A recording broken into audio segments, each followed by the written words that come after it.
বাংলাদেশ বিমানের Manchester two Sylhet flight চালু রাখা এবং ওসমানী বিমানবন্দর থেকে বিদেশি ফ্লাইট চালুর দাবিতে গত ১৪ জানুয়ারি বিকেলে বাংলাদেশ সরকারের মাননীয় প্রধান উপদেষ্টা প্রফেসর ড মোহাম্মদ ইউনুস বরাবর লন্ডনস্থ বাংলাদেশ হাইকমিশনে স্মারকলিপি প্রদান করা হয়।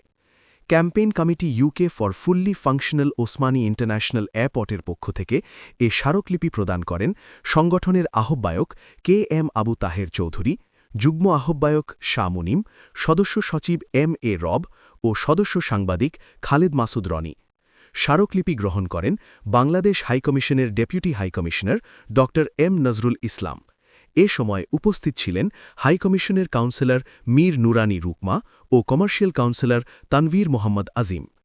এ সময় বাংলাদেশ সরকারের বিমান বিষয়ক উপদেষ্টা শেখ বাশির উদ্দিনের কাছেও আরেকটি স্মারকলিপি হস্তান্তর করা হয়।